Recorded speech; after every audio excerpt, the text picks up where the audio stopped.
Sangalkam avec tous les maires maire Sangalkam maire ñàkk na ñëw leen nag ma ànd ak yéen tarante yéen ak le préfet kon monsieur le maire à vous la parole bonne nuit. Merci.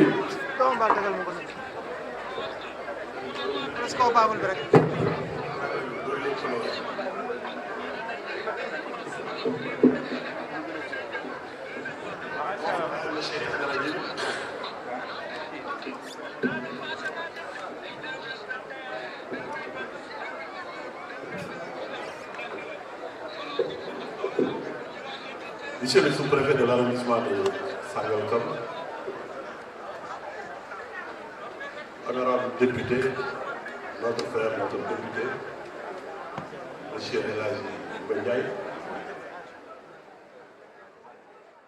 monsieur le porte-parole, le feu Thierno Djibi Alassane Daouda Ba, suñu sëriñ,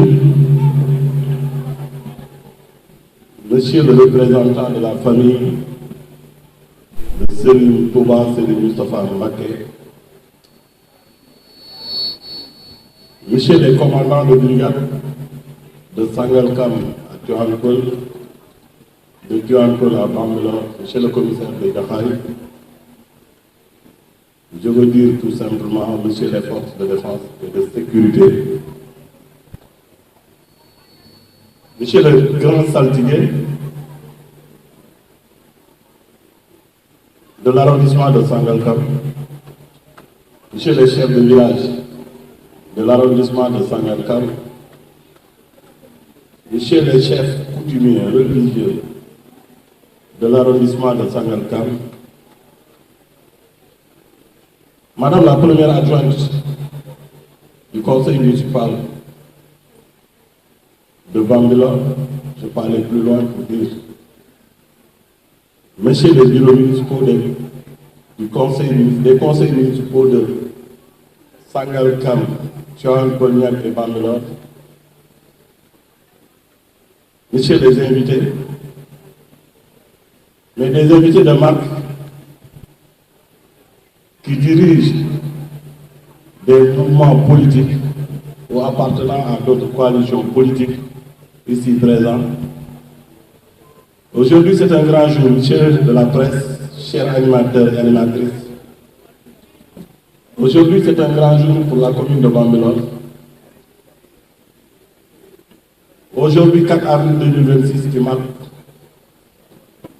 66 ans d'indépendance, fêtée dans l'arrondissement, au niveau de cette jeune commune de Bambilor, sous la houlette du sous-préfet de l'arrondissement de Sangalkam, M. Mamadou Diouf. Monsieur le sous-préfet, je l'avais dit hier et je le répète aujourd'hui, la parole, ce n'est pas la parole du maire. Parce que cette cérémonie, c'est une cérémonie républicaine. Aujourd'hui, vous incarnez cette république au niveau de l'arrondissement. Donc nous avons devant nous le président de la République, le Premier ministre et l'ensemble des membres du gouvernement, représentés ici à Bambilor par vous-même. Mais monsieur le sous-préfet, je tenais d'abord à vous remercier. À vous remercier par rapport à la cérémonie d'aujourd'hui. Vos prédécesseurs organisaient des défilés, mais c'est une première que cette réception d'une grande envergure ait lieu dans l'arrondissement de Sangalkam. Et tout ça, nous le devons à vous, monsieur le sous-préfet. Donc nous tenons à vous remercier, à vous féliciter et à vous encourager par rapport au travail que vous êtes en train de faire dans l'arrondissement de Sangalkam. Chère population de l'arrondissement, oui, à l'absence de mes frères et amis empêchés par des raisons familiales ou de travail, je veux nommer le maire de Sangalkam, mon jeune frère. Je veux nommer mon jeune frère, le maire de Tivaouane Peulh Niakoulrab, Momar Sokhna Diop. Mais au-delà de leur absence, ils sont présents. Présents par les élus, mais présents par les responsables de leur collectivité territoriale. Je tenais vraiment à les remercier et à les féliciter.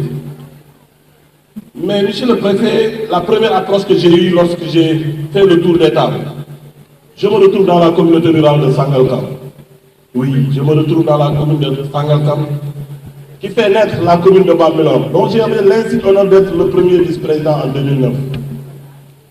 Je me retrouve avec des hommes et des femmes avec qui nous avons partagé cette collectivité territoriale qui est Sangalkam. Sous la houlette de notre frère aîné, je veux nommer le ministre Oumar Gueye. Oui, je veux nommer le ministre Oumar Gueye. Et je pense que si je nomme le ministre Oumar Gueye ici, je pense que personne ne me dira pourquoi. Donc je tenais aussi, monsieur le préfet, à vous dire que Sangalkam réuni, Sangalkam découpé en 2011, qui voit naître la commune de Diakhaï, la commune de Tivaouane, la commune de Sangalkam et la commune de Bambilor. Ces hommes et des femmes qui étaient à l'œuvre pour le développement de la communauté rurale de Sangalkam se retrouvent dans ces 4 collectivités territoriales. Donc je tenais vraiment à vous dire jërëjëf jërëjëf. Ku ci ne mën na jox sa morom loxo na ko diwul na nga fa def gëj naa laa gis wala gëj naa laa dégg.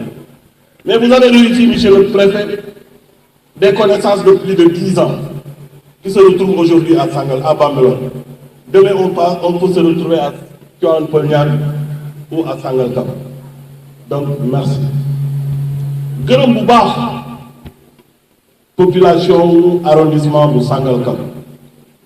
ci di nga xamee ne le sous-préfet de l'arrondissement organisé lii invité leen ñëpp ñëw kilifa diine kilifa aada homme politique homme de développement kuy yëngu ci lu ne préfet li nga dajale tey ci arrondissement wu Sangalkam xamoo sax ni mu toll mais dañ lay gërëm dañ lay ñaanal ci li nga xam ne mooy sa gis-gis ba mbir mi mën a agsi fii kon ñu gërëm ki nga xam ne moom moo jiite organisation bi muy sa adjoint monsieur l'adjoint du sous-préfet de l'arrondissement président de la commission d'organisation ñu ngi lay gërëm bu baax ñu ngi lay sant honorable député je vous l'ai dit tout de suite bi ñu toogee mën na la jërëjëf maa ngi dégg say intervention au niveau de l'Assemblée nationale ngay dox di wax ci li nga xam ne mooy njariñu askan wi c'est ça le rôle d'un député. Nous tenons à vous dire merci et à vous féliciter. Nous avons vu les interventions au niveau foncier, au niveau des infrastructures, au niveau routier. Nous tenons à vous dire merci. jërëjëf gërëmaat bu baax samay frère muy le maire de Tivaouane Peulh muy le maire de Sangalkam. Nous sommes unis et indivisibles. samay rakk lañu yàlla boole ñu kenn ku ci ne am gox boon xam ne yaa nga fa ne di fa liggéey. à la remercier ici. Ndoumbe, de mon absence et de ma présence, elle est toujours prête pour le développement de notre terroir. Ndoumbe yalla fay. Cela va aussi à l'ensemble du bureau municipal de Assane Bey à Ndongo Sari, de Ndongo Sari à Nindoy. Mais surtout les conseillers municipaux, membres de commission ou présidents de commission ou membres de commission. maa ngi leen di gërëm maa ngi leen di sant. xam naa fi ngeen ma toll xam naa fi ngeen ma féete yàlla na leen yàlla fay. En tout cas voilà les mots que j'avais à dire. gërëmaat bu baax le comité d'organisation ci taxawaay organisation bu rafete ni amul Tëngéej amul Diamniadio monsieur le préfet amul dans le département li nga def ci benn autorité administrative defu ko ci zone bi. gërëmaat bu baax a baax les hôtesses sant leen nelawoo leen depuis que ñu jël leen ngeen war a organiser lii mais xujje benn lam du tàjj. jërëjëf yaag samay mag su ma la nee samay mag duma leen lim xam nga ngeen ki m'accompagne ci lépp lu may def Adja Sukkay Adja Tabara jërë ngeen jëf yàlla leen yàlla fay wéetuma te duma wéet ba mu gërëmaat leen bu baax sant leen chers collègues du pouvoir c'est nous qui sommes à l'opposition Mais vous, qui aspirez à diriger la collectivité, vous êtes du pouvoir. Voilà l'honorable député. Je tenais à vous remercier, à vous féliciter que le repère au PASTEF, du PASTEF à tout mouvement MPC, jërë ngeen jëf yàlla leen yàlla fay ndax bu leen neexoon kat ngeen du ngeen ñëw mais vous êtes des républicains et vous savez bel et bien que c'est la République qui a appelé moo tax ngeen bàyyi seen lépp ñëw yàlla leen yàlla fay.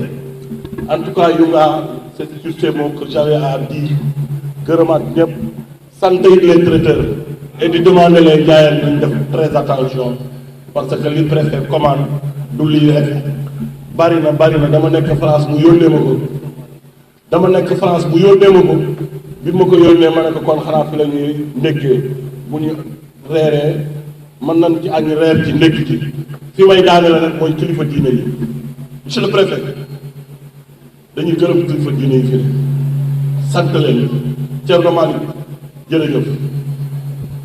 jërëjëf yàlla na la yàlla fay ngërëm moomu nag dama koy teg ci say loxo ak cant ci sa mag muy Thierno Amadou qui est absent du Sénégal mais boo teewee kër ga teew na ñëpp teew na sarak Thierno Ousmane ñëw na léegi yàlla na leen yàlla fay Serigne Moustapha damay jël ngërëm ni teg ko ci sa loxo nga tegal ma ko ci sëti Serigne Touba yi fi ne muy Serigne Bass Mbacké gis naa ko waaye baam sëñ Cheikh Mbacké gis naa ko bu mbët sëñ Mbacké Medina yi invité woon nañ ko peut-être gàllankoor moo tax mënul ñëw moom empêchement kon ñu ngi leen di gërëm ñu ngi leen di sant Serigne Moustapha Kounta ñu ngi koy gërëm bu baax Serigne bi jërëjëf ñu ngi lay sant ñu ngi lay ñaanal en tout cas loolu la amoon pour wax ko ah yéen ñi mën a tax kàddu bi dem ci biti nag impro xam nga tey ku xool télé bi xool ma di nga ne kii kat c'est un maire très beau très gentil te lépp impro moo ko def man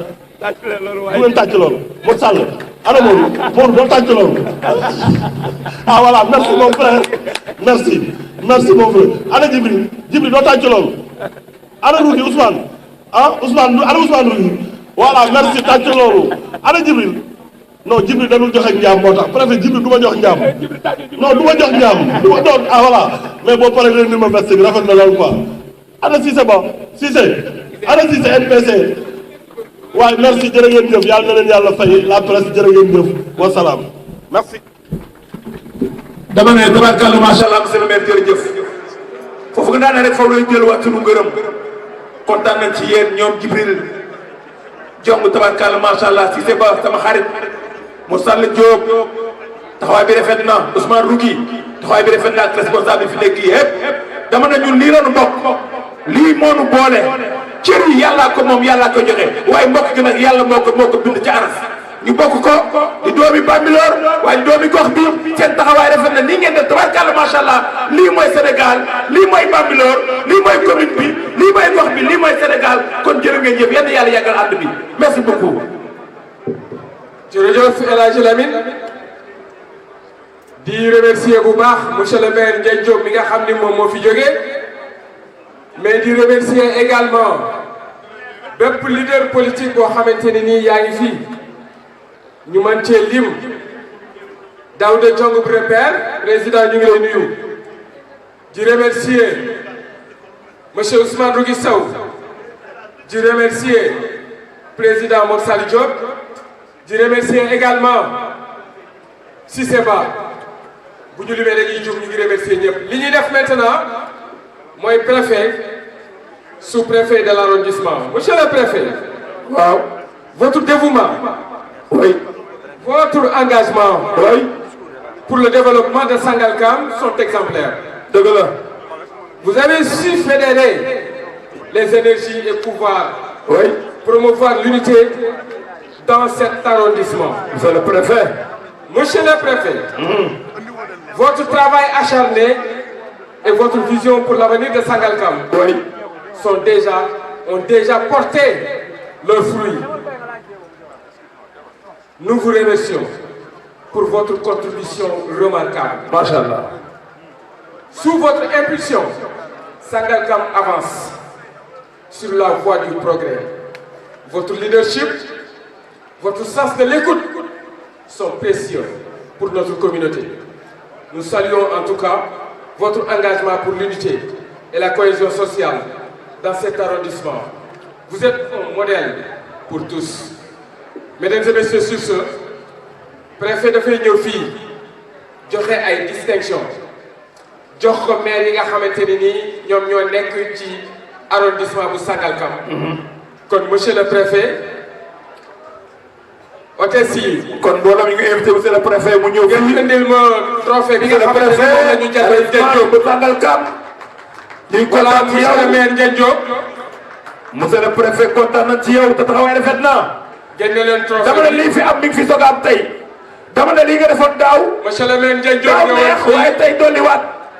kon monsieur le préfet tey jii jox nga arrondissement bi gëdd waaye tax nga ñu gën ñoo xam tax nga ñu gën ñoo feeñal kon monsieur le préfet ñu ngi lay ñaanal yàlla taxawaay bi yàlla yàgg.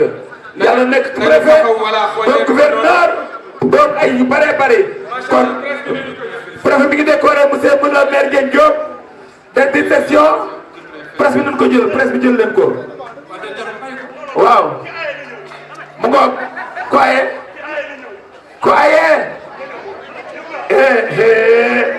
sama jar baataaye dama ne sama jar baataaye borom xariraa bi borom suppu xariraa bi moo aye démb ñaareel dama jox ceebu naar bu am boppu xar waaw dama ne kontaan nañu ci yéen de da ngeen a bokk nay bokk bàyyi waa kër Ndiaye Diop yi ko ci dem këram monsieur le maire buy ñëw day ànd ak lu man fanweeri nit ngeen taal mën a ñëppay añ da ngeen di njëriñ añ ngeen bàyyi seen jaboot ci biir du ñu lekk man lekk ba pare loolu nag ku am jaboot yu baax moo ko man di kontaan nañu ci yéen bu baax a baax.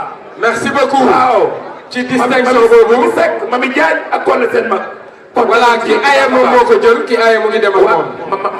Mami Diagne. El Hadj Lamine léegi dañuy indi bu Sangalkam. noonu bu Sangalkam andi koy jox nag Pape Sow. nañu indi bu Sangalkam. Pape Sow nag fii la dëkk nag. Pape Sow maa ngi jiy mbàcc moom dëkk bi mooy maamam. buri Faal Thiané Diop Fall ak Sokone Fall. madame le maire. yaa samay koddoog maram gan gi leen koddoog maram gan nag jeen waasuru am baaw. ban may ma réeri leen buri Faal Thiané. jigi mag ak jigi ndaw ñoo bokk ndey ak baay jigi mag moo war a kon wàcc Dakar kan maa bëgg pay jaraaf. afa maam fi sindi pay. wala Dakar Tivaouane Peulh se prépare. macha allah madame le maire ñëwal nii. dem teen am fa ndey doom mbay dem kunun am fa maa liggéey mbàcc maa liggéey mbàcc jur ndogay mbàcc yi maamam.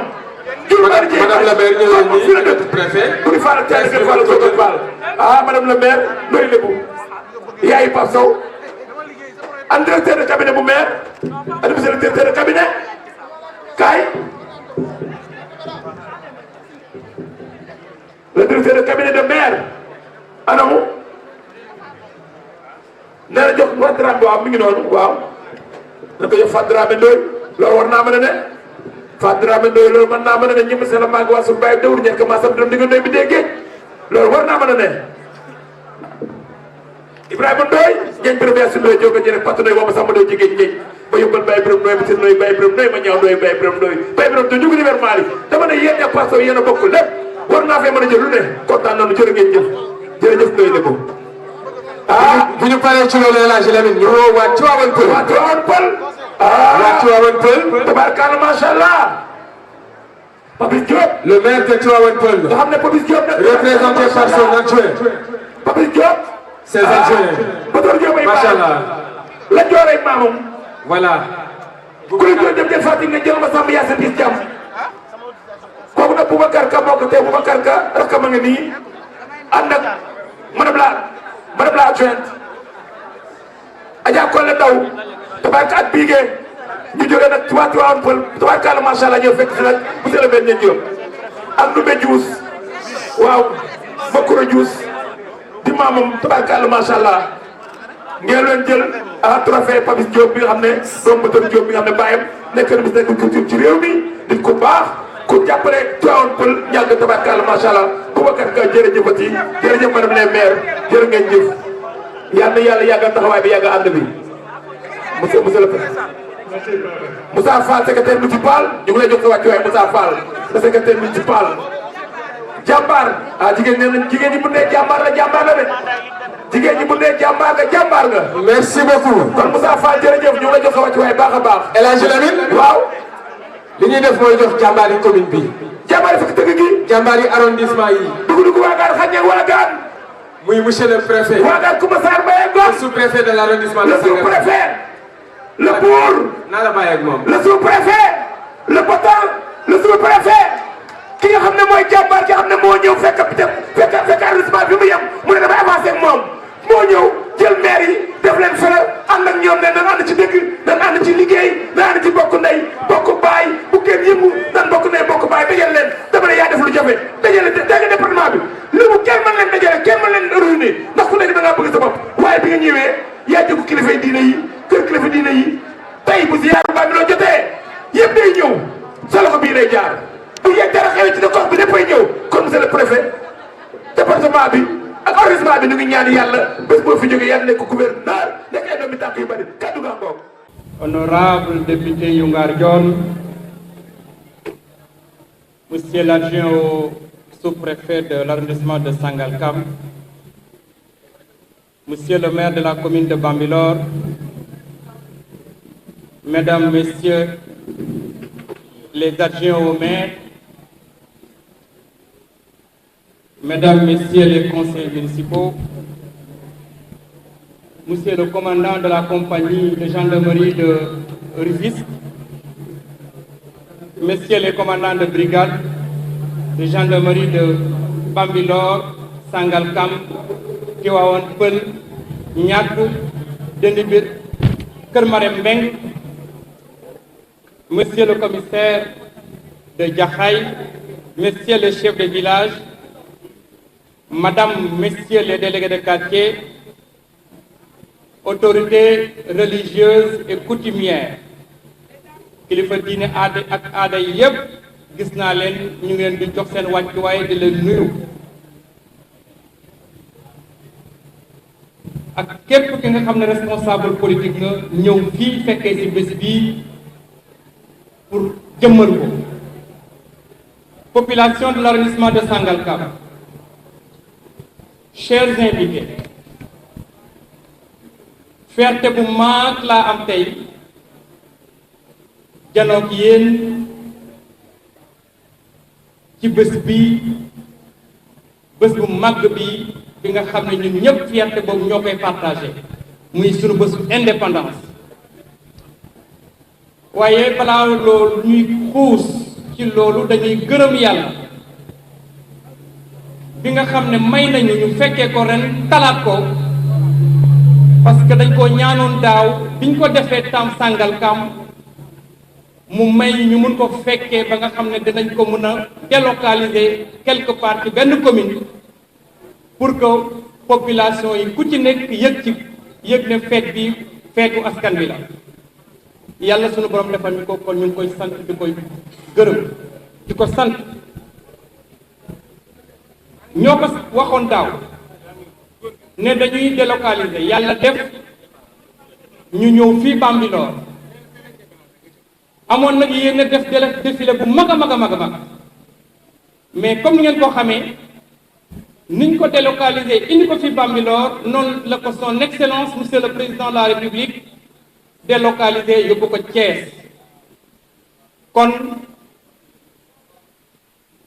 le gouverneur de la région de Dakar en tant que capitale Dakar en tant que capitale mënuloon toog du am défilé loolu moo tax défilé bu mag bi ñu prévoir woon def ko fii à Bambilor ànd kook la jeunesse ànd kook les forces de défense et de sécurité disons ànd kook toutes les forces vives de l'arrondissement dañ koo mujjoon annulé waaye ñu retenir activités yi nga xam ne tey retenir jàppoon nañ ko yépp muy retraite au flambeau ak réception bi nga xam ne tey ñu ngi koy def parce que dañ koo def annulé ko pour dem dooleel monsieur le gouverneur de la région comme ni ñu ko defee tey ce matin depuis ce matin ñu ngi fa ànd ceeg ay doomu Bambilor yoo xam ne tey de représenté nañ l'arrondissement mais également ay élèves yi nga xam ne jóge nañ fi dem défilé bokk ci défilé bi nga xam ne ñu ngi ko doon def à Guédiawaye loolu moo tax ren ji honorable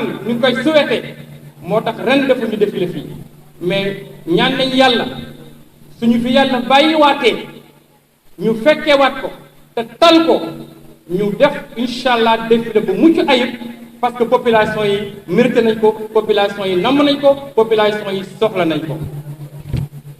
Comme vous le savez, la fête de l'indépendance symbolise la souveraineté nationale, l'unité et la fierté patriotique à travers des défilés militaires et civils, mais également à travers une retraite au flambeau.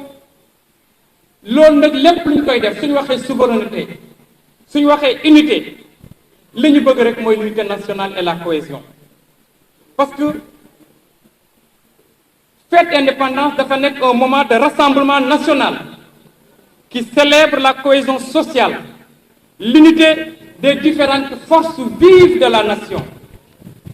Hier soir, lors de son adresse à la nation, Son Excellence, Monsieur le Président de la République, est largement revenu sur cette unité nationale qui est un facteur de cohésion et de stabilité.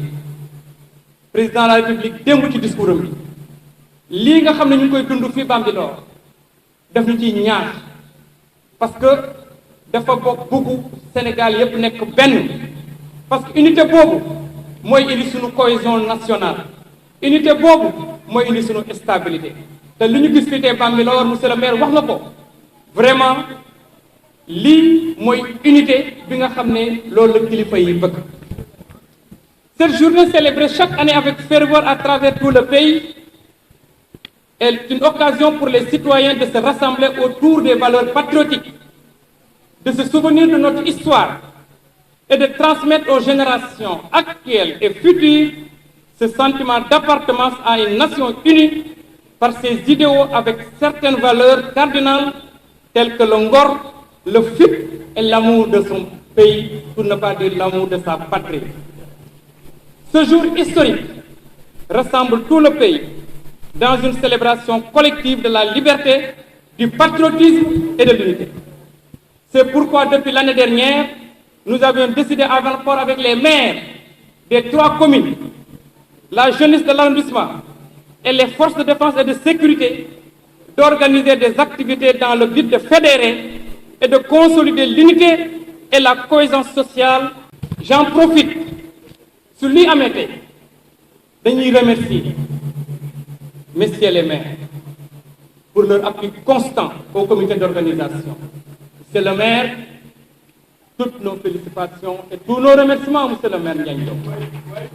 daaw def nañ ko Sangalkam def lu mel nii mais su ngeen xoolee par rapport ak daaw foog naa ne yokku na te ku ñëw daaw ñëw ren da nga xam ne li ñu doon def yokku na. loolu nag su amee c'est parce que dafa am ñu bëri ci dugal seen loxo su amee c'est parce que xol yi dañoo ànd su amee c'est parce que ñun ñëpp dañoo am benn jubluwaay su amee parce que commune Sangalkam commune Bambilor commune Tivaouane Peulh dañoo regroupé wu nekk benn du fàttali ko comme ni ko le maire waxee les 4 C muy la grande communauté rurale de Sangalkam bi xamoon wane ne communauté bi sax ñi commune yi ma lim yëpp benn lañ woon. Merci à monsieur le maire Ndiagne Diop. Aujourd'hui, monsieur le maire Alpha Bokar Xuma, absent du pays, qui souhaitait bien être avec nous, mais un voyage de dernière minute moo a demee mais xel bi yëpp ñu ngi fii. Mais également merci au maire à monsieur Momar Sokhna Diop mooy le maire de Tivaouane Peulh. Vraiment mënuñu ñàkk leen gërëm parce que lii ku ko gis nga xam ne wax dëgg yàlla il faut tuuti moyen. Merci également à toutes les bonnes volontés qui ont apporté leur contribution pour la réussite de nos activités. ñi ci dugal seen loxo yëpp yëg nañ ko gis nañ ko te sentir nañ ko jërë ngeen jëf ñépp ñi nga xam ne dugal nañ seen loxo rek jërë ngeen jëf. Je tenais aussi à féliciter tous les membres du comité d'organisation dirigé par l'efficace mais très discret monsieur Pape Yoro Sow, mon adjoint. Appuyé bien sûr par les adjointes au maire madame Ndoumbe Diène. Monsieur le maire wax na lu rafet ci yow effectivement merci pour votre engagement madame le maire. Mais également Aminata Ndaw depuis daaw ñu nag yéen la woon tàyyiwu leen bàyyiwu leen wan ne yëf yi seen yëf la parce que lii su réussir rek parce que am na ñu nekk ci ginnaaw mais également Ibou Gueye le chef de cabinet et l'infatigable Ousseynou Wade Woz waaye également tous les jeunes mënu ma lim ñëpp ku lim da ngay fàtte tous les jeunes yi nga xam ne liggéey nañ ànd ak ñii ci biir comité d'organisation bi des jeunes des 3 communes nag laa wax li ngeen gis nii newul Bambilor moo ko liggéey c'est les 3 communes les jeunes des 3 communes ñoo ñëw ànd booloo liggéey avec désintéressement merci beaucoup monsieur le maire merci beaucoup encore pour li nga xam ne vraiment jox nañu ay xale yu mun a liggéey ak ñun franchement engagé mais également avec désintéressement merci à vous tous merci aux chefs religieux Thierno Malick ñu ngi lay sant di la gërëm di nit teg sa loxo sunu nuyoo nga jëmale jagleel ko Thierno Amadou Ba xalif ak njaboot bi yëpp merci njabootu sëñ Touba bi yëpp sëñ Moustapha suñ la nuyoo rek ni ko maire waxee yóbbaale na ñëpp mais également le curé on vous remercie infiniment merci beaucoup pour le travail remarquable que vous êtes en train d'abattre auprès des fidèles merci beaucoup monsieur le curé merci également à tous les responsables politiques waxoon naa ko ñu ñëw fekkee bés bi ku ci nekk joxoon na ma engagement lii du lépp politique dama ne woon tey dañuy fêter la république te tey ku gis li xam ne nous sommes en train de fêter la république et ñëpp képp ki nga xam ne responsable nga fii ci arrondissement bi muy Tivaouane Peulh muy Sangalkam muy Bambilor ñëw nga fekkee ci bés bi donc dama naa ne merci jërë ngeen jëf yéen ñëpp jërëjëf aussi au traiteur fa laay yem je vais m'arrêter là car xam naa ne alpulaar yi ak joolaa yi commencé nañu à saliver et ils ont hâte de déguster ce que le jeune pro va nous proposer tout à l'heure. Bonne fête et bonne dégustation. Merci et à l'année prochaine. Merci beaucoup. Alaaji Lamine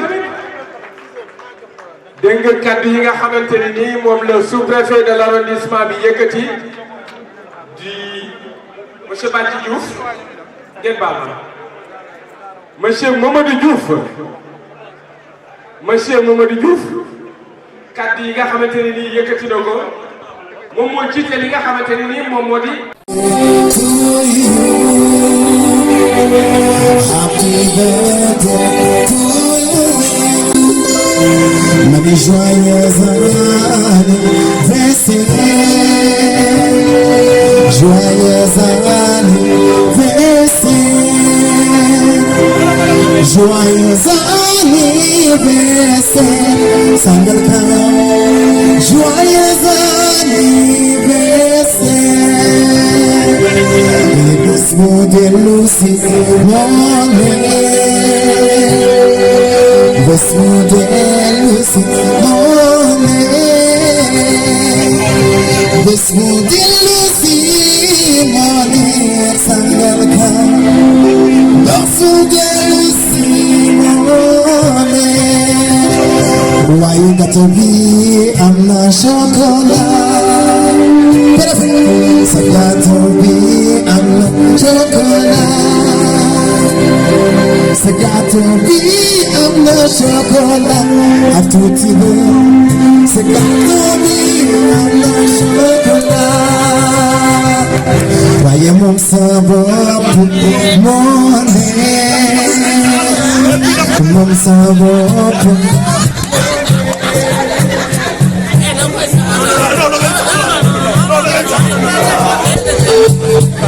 Moom sa bopp moo neex. Moom sa bopp moo neex. Moom sa bopp moo neex. Moom sa bopp moo neex. Sangalkam. Moom sa bopp moo neex. C'est la fête. Man ku sa aawa njëkk nga yëkkati loxo ca kaw. Ku sa ñaareelu njëkk yëkkati loxo ca kaw. Gurumba asakasa gurumba. Gurumba asakasa gurumba. Gurumba asakasa gurumba.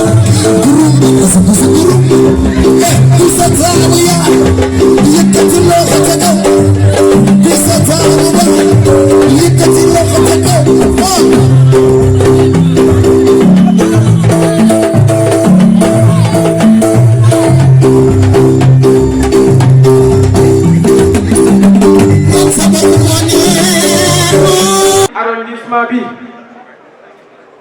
kon El Hadji Lamine dañu am tamit benn artiste boo xamante ni de renommée internationale mu ngi fii muy Gorgui Ndiaye moom mooy ñëw kon El Hadji Lamine kaddu yi nga xamante ni dégg nga ko moom la préfet bi yëkkati muy Mamadou Diouf muy def liggéey bu am solo waaye tamit son adjoint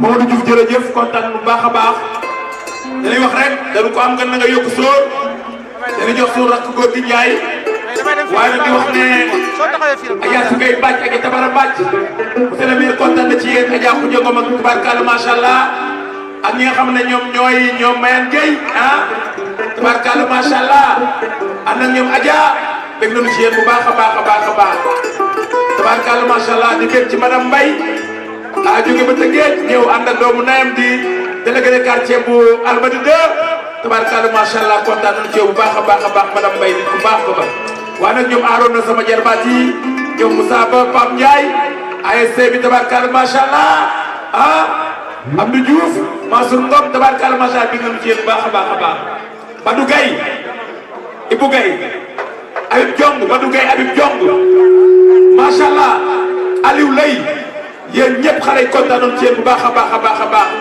te ni kulim da ngay day du jeex maa doo matal mais képp koo xamante ne tabarkalla macha allah sa teraanga ak sa loxo ak sa jëf dugg na ci bu lay gërëm ne sant ak jigéen ñëpp.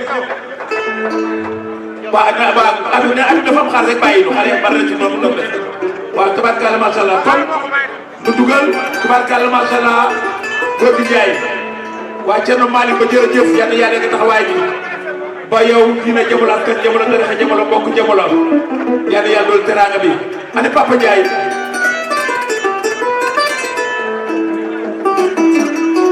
waa ñu ne léegi service la dañu bëgg rek Gorgui Ndiaye ñëw waaye service la ci xam ne waa Jeune Pro ñoo nekk traiteur yi dama bëgg ku defati cérémonie wala def xew dafa seeti Jeune Pro ndax jàmbaar la nu liggéey kan la tabarkalla macha allah jërë ngeen jëf Adama Sall Diop El Hadji Lamine da ngay daw xew lu jiw la ñu ngi remercier également le président du foyer des jeunes de Bambilor monsieur Ahmed Faye moom it jàpp na ci liggéey bu baax a baax mais di remercier également les collaborateurs du maire ñoom it vraiment seen taxawaay ci bés bi macha allah ak entrepreneurs yi les jeunes promoteurs également ñu ngi leen di jaajëfal bu baax. Et remercier mon ami Moussa Ba, Colomane Jackson. Il y a mon ami, mon ancien ami, Hassan Bey. Également, c'est mon ancien ami. Maintenant, c'est mon ami, Hassan. Hassan, nous vous remercions également de ce travail. Mais également, Madame la maire, Doumbé Dieu.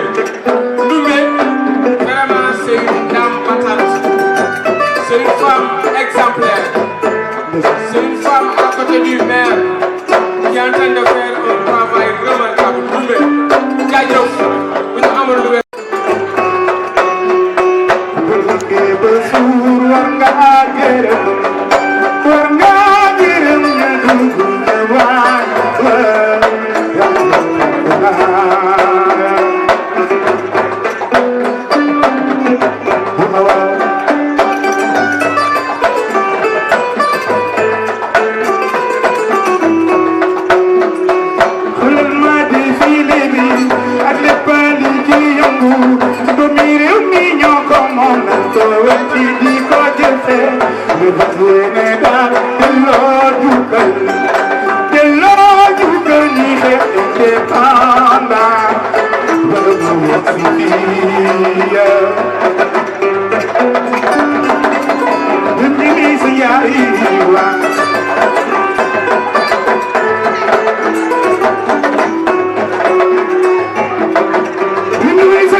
sama lu bi diin jiitu ko jël ci maamu mara yaay ni dem ji waa bee mooy sama kon nag ci biir nag ci biir ku ñàkk nag ci biir moom nag ci biir bi diin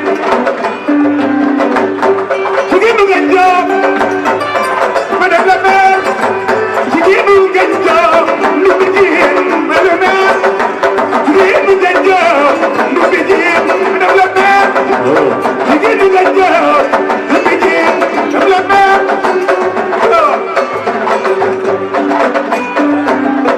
waaw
tuuti guddi na jas bind Jóob sama waay bind Jóob ànd bu yàgg bi dëgg la li dëgg la ànd bu yàgg bi dëgg la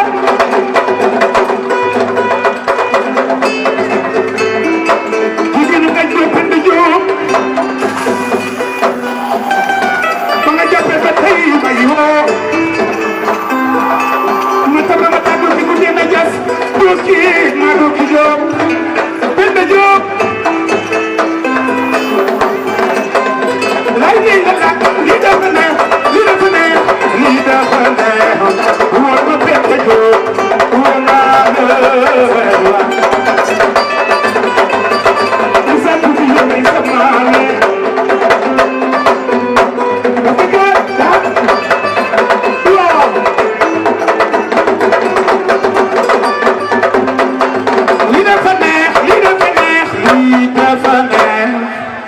moom sa bopp moo ne salaamaaleykum waa Bambilor ñu ngi sant yàlla julli ci Seydina Muhammad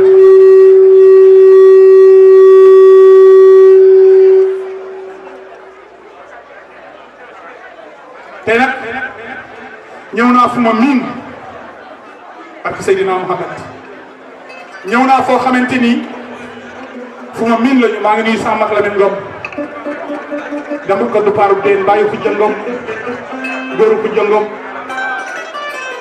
yow yàlla bàyyi suñu kanam mais bu ma nuyoo monsieur le préfet ba pare Mamadou Diouf di ko wax ne ko vraiment macha allah bés bi dafa ala daaw na mais di nuyu nag monsieur le maire Ngagne Diop Ngagne Diop mi nga xamante ni bi ko yàlla dénkee mairie bi amul benn jeune boo xamante ni du cadre man lii may wax man maa ko seede donc Ngagne Diop dama bëgg li muy wax bu déglu ma Ngagne da ngay bàyyi yàpp yi xam nga njóobee ni bu dugg say yàpp da ngay reeba tas mais dama ne dafa am loo xam ne man maa ko seede monsieur le maire Ngagne Diop bi mu nekkee maire ba tey ci la xale yi les jeunes de Bambilor barki Seydina ma nekk ay cadre man mii xam naa ci dara kon nag Ngagne Diop yàlla na nga fi yàgg tëwee damay wax ni tey jii des fois ma koy daayaa Ibou Gueye ma ne ko yéen waa léegi waa Bambilor bu dañuy ñëw tëggee dafa doxaan ci quoi dafa jàpp ay gel yéen am ngeen sens Ngagne Diop moo tax kon chéri Mami Diagne yow loo baax doyul barke Seydina Mohamed xale bu nekk jeune léegi mi ngi dawal otoom am na këram te loolu la ñu dee maire nañu waxante dëgg te yàlla tax moo tax ma bëgg ñëpp tàccul ma maire Ngagne Diop yàlla sàmm ko rafetlu ko cat Ngagne dundal loolu amal jàmm. ndeysaan. góor gi dama bëgg góor gi Ndiaye wax dëgg yàlla benn balaa daa ñu mën a bëgg a wax daa bëgg Ngagne Diop mii ni nga ko wax da di lu baax loo xam ne ñu mën nañu koo seedee. te Ngagne Diop dafa am ay ñeñi xare ay ñeñi xare yoo xamante ne yow boo dee sama rakk nag bëgg tëggee di sa bëgg Sénégal waaye sama département bi dinaa la wax ne Arona mi ngi fi si dunu jarbaat Moussa Ba Pape Ndiaye ñoom Mansour tabarkalla macha allah ñoo xamante ne ba jéen xale yu baax yooyu ñu ngi fii te ñoom ñooñu leen bëgg damaa bëgg rek way wii ñoom nga koy dijee xale yi ñu ñëw teral la fi loolu laa bëgg xaaral waayu aja yow dem ba ko loo wax dëgg la. naas. yee ndora bi na bi ko moom c'est que ñaaya daa tumal ñu yaay abu dem ba bàyyi ma waaw.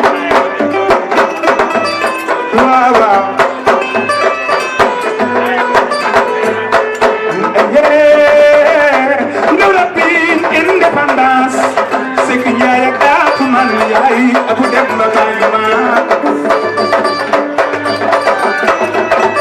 waaw. ñu juddu suuru dafa juddu ci la du yaayam alal la jamaa sekk moom waaw Papa Jaay ku la ñaaw ñaaw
góor gi jaay du tey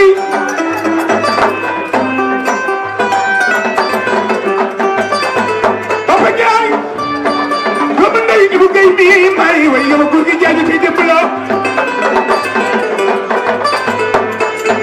fukki jaay a taxtuma abu dem ba baayu ma waaw waaw waaw Moussa Ba ku la ñaaw ñaaw